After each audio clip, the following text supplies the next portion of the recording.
kita berkata, saya mendengar sebuah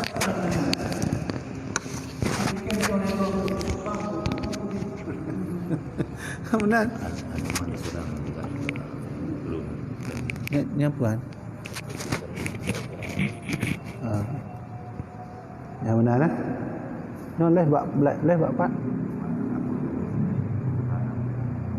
Kajian aswajah je. Ya, jadi ini bacut jemaah dirahmati oleh Allah. Memang beritanya kita ini kan selalu live di kajian Aswaja Aceh.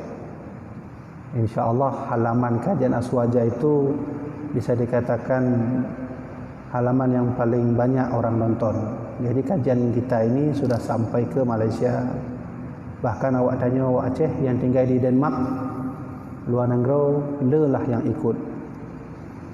Tapi alangkah sayang disayangnya, ya mereka karena iri, enggak suka melihat dakwah kita, blokir. Maka kajian Aswaja Aceh terkena blokir selama 30 hari. Nah, yang perlu Lelun sampaikan karena memang dakwah kan hana mulus habis-habis. Tetap nak rintangan. Tapi yang kena Tuan sampaikan bahawa sesungguhnya cara seperti itu kan cara anak-anak sekali, tidak dewasa. Jadi kalau memang ada yang tidak senang terhadap dakwah kita, ya kita duduklah berdiskusi, berbicara, mana yang setuju ambil, mana yang tak setuju tidak boleh diambil. Hanya kapan orangnya dengku-dengku sekalian. Kajian Aswaja Aceh bisa dikatakan halaman Facebook yang paling banyak orang nonton. Jadi jamaah dirahmati oleh Allah, walaupun kita nyomit dalam masjidnya, tapi merbero urang kalon di media sosial. Mungkin karena iri dari pihak-pihak yang lain, kakak blokirnya. Ada beberapa kelompok orang bersepakat membuat keputusan serang. Maka diajukan ke Facebook, Facebook menurunkan perintah serang. Jadi bukan Facebook semata yang memblokir akun kita, tapi ada orang yang mengajukan.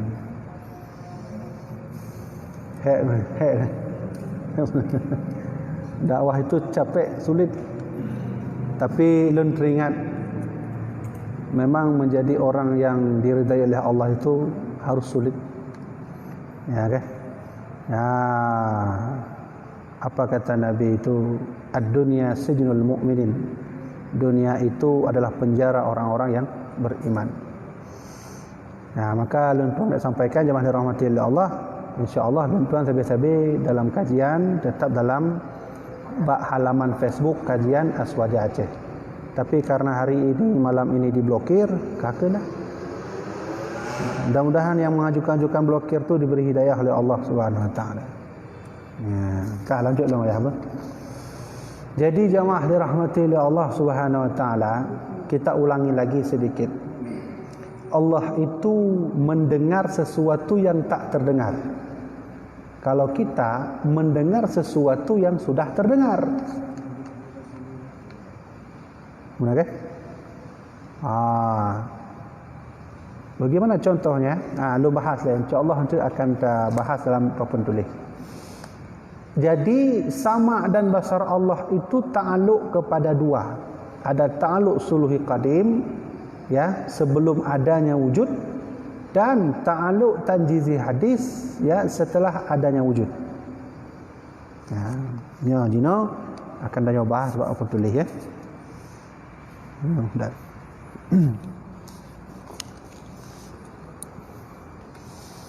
Pajang kena serang benar. Acara Santuni Hotel. Kak kena serang dong.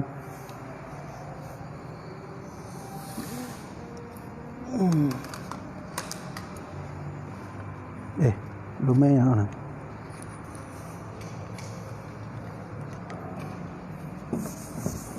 Ya, sudah. Jadi sama dan basar Allah. Allah itu punya sifat sama. Allah juga punya sifat basar. Sama itu artinya mendengar. Basar itu artinya melihat. Sudah? Sekarang mari kita berikan contoh pada sama dulu. Bagaimana contoh sama? Ahmad bersuara. Bersuara.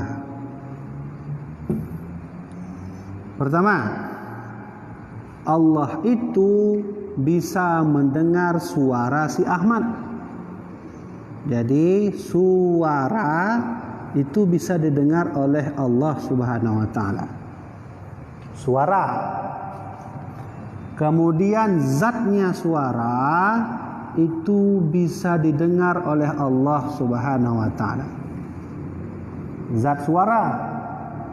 Kemudian sebelum adanya suara, sebelum suara juga bisa didengar oleh Allah Subhanahu wa taala. Ya. Menyodanya dengku, kalau kita pendengaran kita ini kekuatannya hanya sebatas ketika orang mengeluarkan suara kita dengar, sudah habis. Selesai. Tapi kalau mendengarnya Allah sebelum si Ahmad bersuara, Allah sudah mendengar suara si Ahmad. Nah, inilah nanti disebut dengan istilah suluhi qadim. Ya, suluhi qadim. Nah, ini skemanya begini. Suara. Sebelum suara tiada suara. Sesudah suara maka ada suara. Setelah ada suara, suara hilang menjadi tiada bersuara. Kamu nak? Nah, suara itu ada dari mana kita tahu? Karena ada suara muncul. Kita tahu.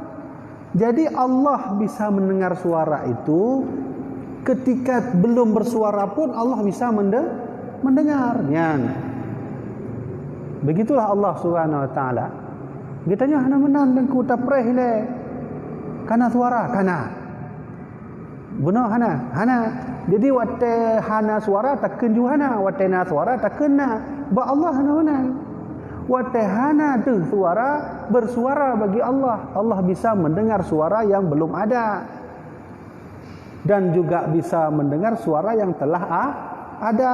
Ini sudah ada. Dan juga bisa mendengar suara yang hilang.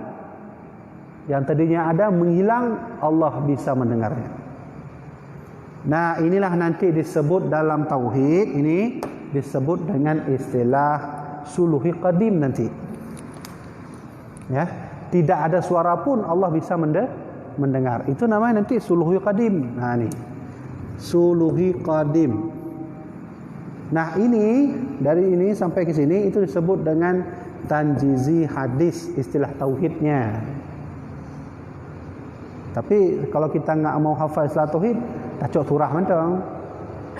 Nah, hanya kan bayar tabuh meno agar kita tahu bagaimanalah sesungguhnya istilah tauhid itu. Contoh lain. Bagaimana contoh lain engku? Ya, sudah kan? Itu sama seperti kudrah Allah kan? Allah punya sifat kudrah. Kudrah itu artinya adalah kuasa. Sudah lihat. Contoh Adam. Nabi Adam sekarang misal contoh Nabi Adam ada. Dulu sebelum Nabi Adam ada, ya posisinya tidak ada. Belum payah tak pakai bahasa Indonesia. Ya. Bahasa Melayu bentar. Tidak ada. Dulu tidak ada, Adam menjadi ada. Setelah itu Adam meninggal, mati, wafat, berarti tidak ada. Ya kan? Tidak ada. Jadi kudrah Allah ketika tidak ada Adam saja, kudrah Allah itu Ada. Ya. Adam saja yang belum ada, kudrah Allah tentang Adam sudah ada. Lalu ketika Adam hidup, Allah ingin mematikan Adam, tidak ada lagi, juga ada kudrah Allah. Sama lagi suara benar. Suaranya ada, Tengku. Dengar enggak? Oh, dengar. Itu kemampuan telinga kita. Kita itu ya ada wujud nampak, tak ada wujud tak nampak. Kemana kemampuannya? Ya Allah, tak ada wujud pun nampak, ada wujud pun nampak. Ya, sekarang kita pakai sama dan basar Allah Subhanahu wa taala. Ya, sama dan basar Allah Subhanahu wa taala. Misalnya bersuara, suara apa betul contoh? Suara besar, besi. Ya. Suara besi misalnya. Besi kalau kita pukul-pukul itu mengandung suara. Nah, ketika dipukul besi maka mengeluarkan suara. Allah mendengar suara itu. Sebelum dipukulnya besi tidak mengeluarkan suara, tapi Allah bisa mendengar suara yang belum tampak suara. Yang mana maksudnya? Ketika sudah dipukul besinya mengeluarkan suara lalu hilang suaranya, ketika hilang pun Allah bisa mendengar suaranya. Nah, berarti ketika suara itu menjadi ada, dia menjadi ada, di sini asalnya tiada. Asalnya tiada. Lalu di sini juga tiada. Suara yang tiada itu sebelum dipukul tadi itu ada sama Allah Subhanahu wa taala. Ketika ada suara waktu dipukul juga Allah sama mendengar. Ketika suara sudah dipukul menjadi ada lalu tiada, leh tapeh besarnya itu betu lehnya kan gadah tu di. Kan mungkin tapi ide untuk kiamat Tuhan tunggu. Wadai tapeh betulnya hilang suaranya. Ketika hilang pun ada sama Allah Subhanahu wa taala. Maka ini nanti disebut dalam tauhid dengan sulhi qadim namanya. Kalau ini nanti disebut dengan tanjizi hadis. Ya, sudah. Ini sama. Ini namanya sama. Bagaimana dengan basar Allah? Ketika dipukul besi keluar suara. Allah bisa mendengar suara itu, Allah bisa melihat suara itu. Ketika sebelum dipukul besi, suara belum ada. Allah bisa mendengar suara itu walaupun belum keluar suara, dan Allah bisa melihat suara itu walau belum tampak suara. Ya, mana? Coba lihat, berarti kuasanya Allah itu yang tidak ada pun nampak. Kamu nak kan? Tapi lah nafum maksudnya lah nafum jamaah yang lu sampaikannya. Nah, nafum berarti alhamdulillah. Munyahana tak ulang lah mah. Sengaja malamnya agak bacut tak ber. Karena nyo pri sengaja hana berat. Kibat tanya kadang berat macam lah. Kibat ayah nama fum ayah. Yang babnya wilayah itu pertanyaan. Dia tanya untuk.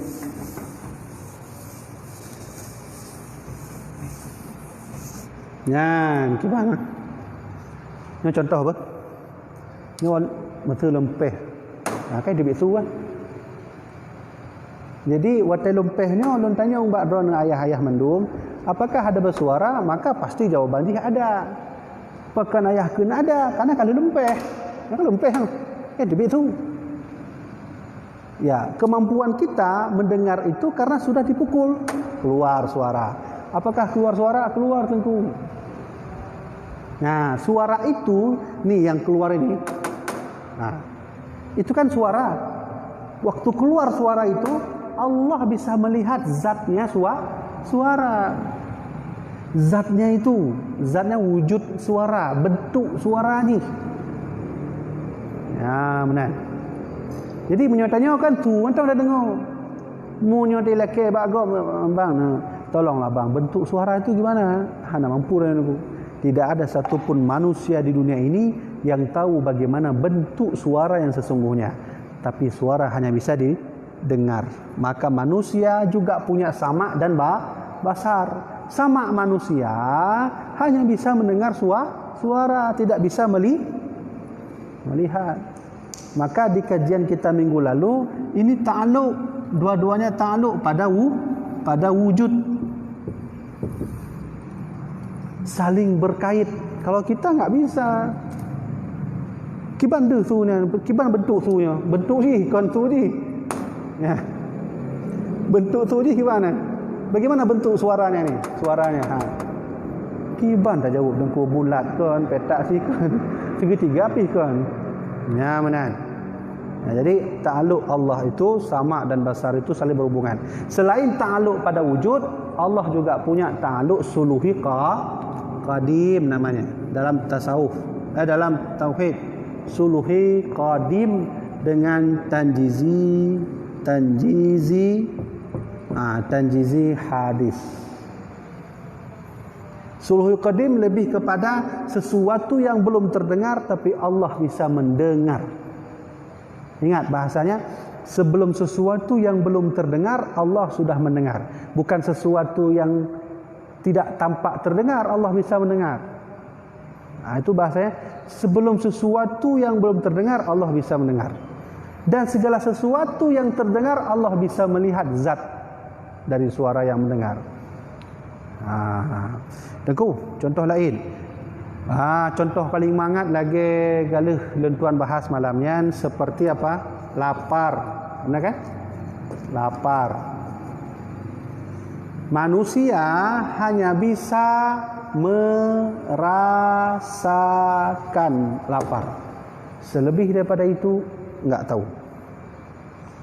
Ya, sabuh tu lah. Merasakan, satu lagi mendengar. Monyo perut ka musuh dah. Berarti yang wujud mendengar. Kabeh. Sudah sampai situ aja batasnya kita merasakan lapar, merasakan dan mendengar. Tapi jika orang bertanya bentuk lapar itu bagaimana? Bentuknya bagaimana? Nggak ada yang tahu satupun dunia ini. So yang paling jarang itu contoh Firaun. Bagaimana bentuk lapar itu? Bulatkah lapar? Petakkah dia? Karena formnya kan? Nah, kalau Allah bisa melihat bentuk lapar. Sudah? Nah, itu contoh paling kecilnya. Tapi kenapa contoh kita suara? Karena dalam kitab contohnya suara. Kasih boleh ayat tu kena boleh. Baik lanjut le kan? Nah, form ayahnya. Nah, form betul. Engkau lah form engkau ulang dekat tu je betul. Kenapa? Dia ulang tu. Nyonya baik buka pertanyaan ni le. Gimana ya? Anak punya teguh anak form tu kan. Kenapa dia ulang dekat tu? Ya, cuba lu ulang lah mana? Kasih kan? Kabar ya. Ya, cuba. Kajilah. Nak tabuh je contoh mungkin tabuh tu kan. Contoh tabuh tu. Banyak sekali suara di dunia ini. Allah menciptakan suara itu berbagai macam ragam. Padahal tabuh benda. Nyo spidol, nyo tapeh kena lain tu. Nyo tapeh no lain, nyo tapeh no lain, nyo tapeh no lain, nyo tapeh no lain. Nyo tap tumpang baru lain sih. Berarti tabuh bendanya bisa dibuat oleh Allah jutaan suara. Pakan sama je, berarti tapeh guna sama, ini sama, ini sama. Ini tanda bahawa Allah itu pencipta segala desain suara yang menakjubkan.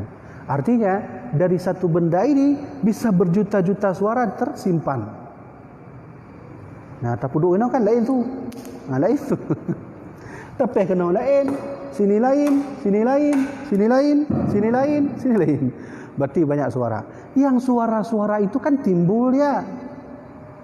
Waktu dia timbul suara itu, ingat, Allah bisa melihat suara, Allah bisa mendengar suara. Kalau kita tidak bisa melihat suara, tapi bisa mendengar suara. Nah, apa saja sih makhluk Allah yang enggak ada bentuknya? Angin, lapar, itu makhluk Allah semua itu. Kenyang, kemudian suara petir. Punya katruk kilat ni metu je. Ya, suara itu banyak, suara petir semuanya. Angin, lapar, kenyang, suara cinta, rindu. Pulau men. Hawanya kan makhluk Allah sih. Hawanya hawa itu makhluk Allah. Tabo tu hati. Hati ke bentuk hati? Kan hati yang zat ain hatinya. Kadang kan ada orang bilang kamu itu harus bersihkan hati dulu biar kamu itu menjadi orang baik. Maksud dibersihkan hati itu hati yang mana? Hati yang organ tubuh hati. Dia pak itu hati organ tubuh ini. Nah, itu sebenarnya di mana posisi hati? Nampak nunggunya. Di pak itu hatinya. Maka makhluk-makhluk Allah seperti angin, lapar, kenyang, suara, cinta, rindu. Kemudian pula hati. Ya sama-sama getanya tak pegelah hati. Jadi maksud kita membersihkan hati itu di mana posisi hati? Di sini, di kepala. Nah, semuanya ini itu mengeluarkan yang nanti disebut dengan suara. Dan juga semua suara ini bisa didengar oleh Allah Subhanahu wa taala dalam samanya dan dalam basarnya. Kalau kita manusia, ini yang enggak ada.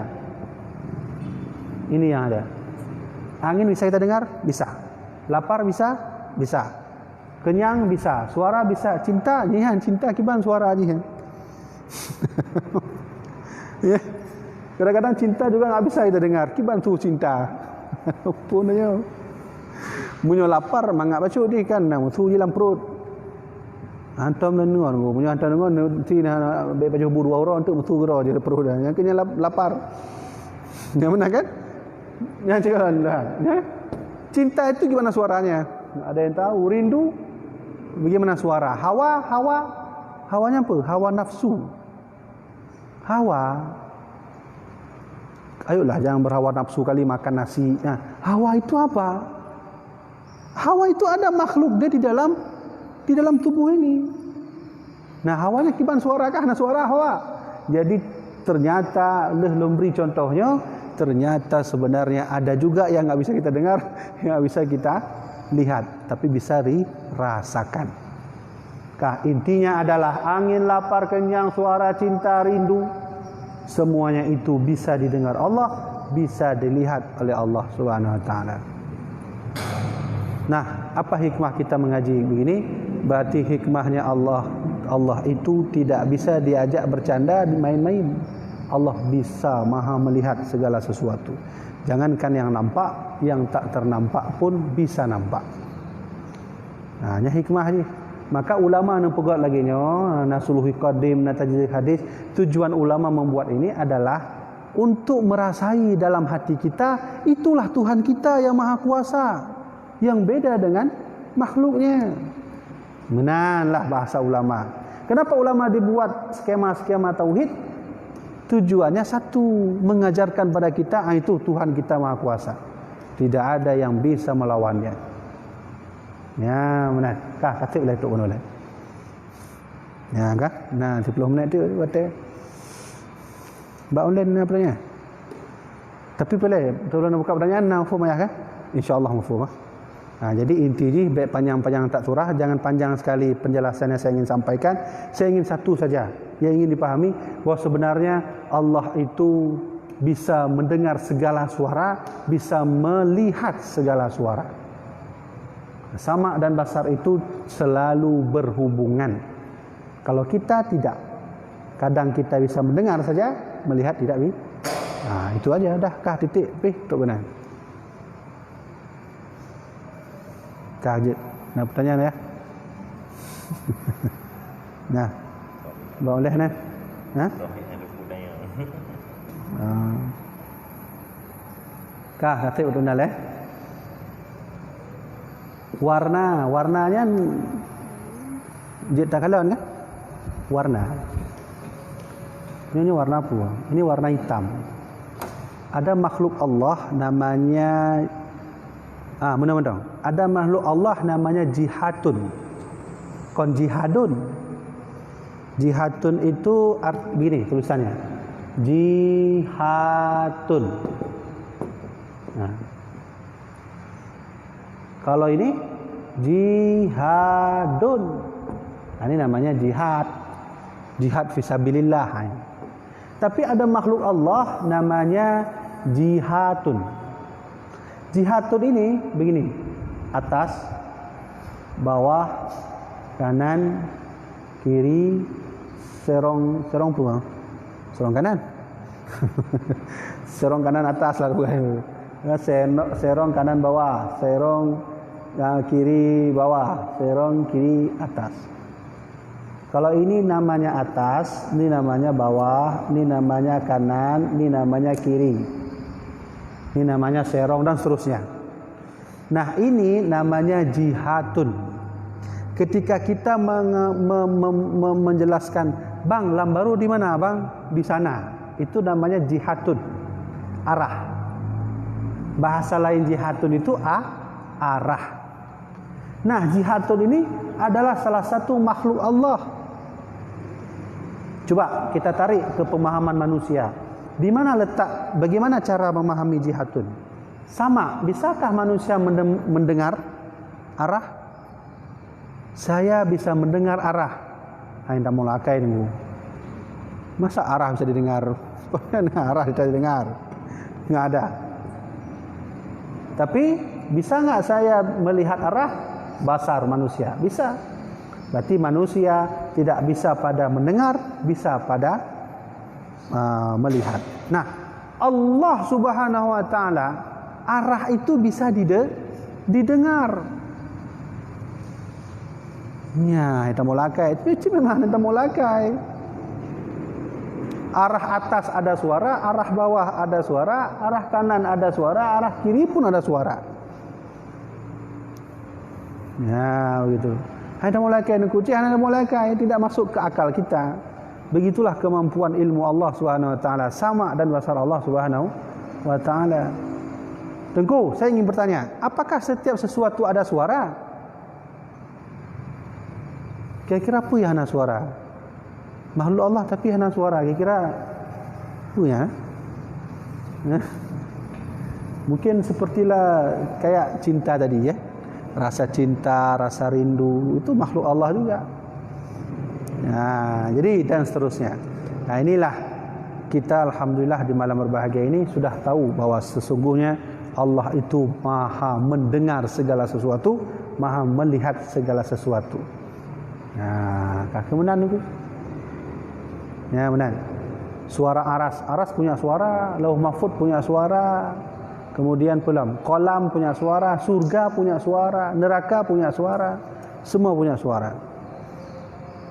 Nah, benar kan?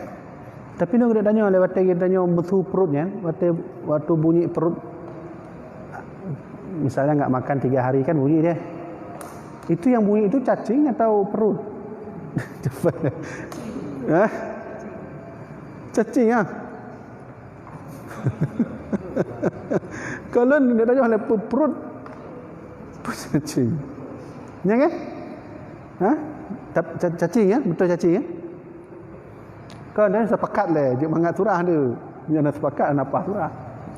Cacing yang bunyi ya. Waktu terdengar perut suara itu kan dari cacing. Tahu kan? Ya kan? Cacing ya, coba. Lalu kenapa manusia mendengar suara cacing mengeluarkan kata-kata saya lapar? Itu pertanyaan besar juga itu. Kenapa harus keluar suara? Oh, udah bunyi, kok bunyi perutnya lapar ya? Kenapa orang berkata bunyi suara cacing lapar? Ini juga berhubungan dengan kemampuan cara berfikir manusia yang sesungguhnya juga memiliki kelemahan. Seharusnya suara cacing dah bunyi itu. Kan begitu. Jangan benar. Lapar baik tak pedih lah itu. Jangan keluarkan lapar. Kita kembalikan ke zatnya si cacing. Saya ingin katakan antara suara cacing dengan orang berkata lapar itu sesungguhnya saja bahwa ini sudah bagi manusia itu memiliki kekurangan baik dalam segi penyampaian bahasa dan perasaannya. Apa hubungan dengan sama? Kalau Allah sama dan basar Allah itu betul-betul memiliki kekuasaan lebih tinggi daripada kita. Tidak ada kekurangan. Nah, ini contoh kecilnya. Kaji apa? Memberi contoh untuk Hanafum. Nah, jadi ayah yang tuan hormati, inilah yang dapat saya sampaikan. Nah, ada pertanyaan nah? Kuafah nah. Jadi pembahasan Ta'aluk menyesamak basar loh nafum karena itu lo baca alam kan? Di lekunya nah.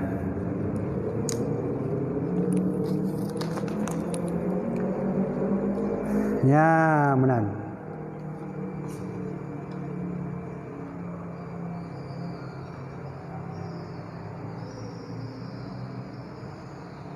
Kabeh berarti samak basar. Samak basar na dua buah ta'aluk. Samak basar ta'aluk pada wujud, samak basar ta'aluk pada sulul qadim dan tanjizi hadis. Dalam kitabnya wallahu alam luh nafum, mungkin dalam kitab lain ada nanti dibuat metode alat oleh para alim ulama dengan ta'aluk yang lain. Jadi jawapan tuan yang ke mana? Bahkan dua yang kalau baca kitabnya mungkin kita lain lebih tinggi dan ada apa? Ya benar. Nah, kah?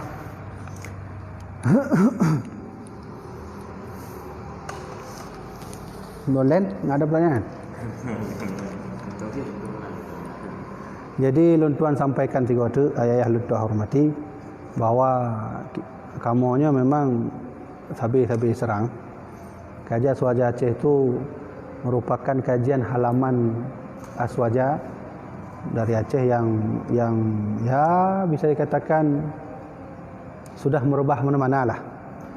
Sehingga kalau ada orang senang, kurang senang ya ajukan, blokir, dah habis. Maka yang kena kita sampaikan komenan.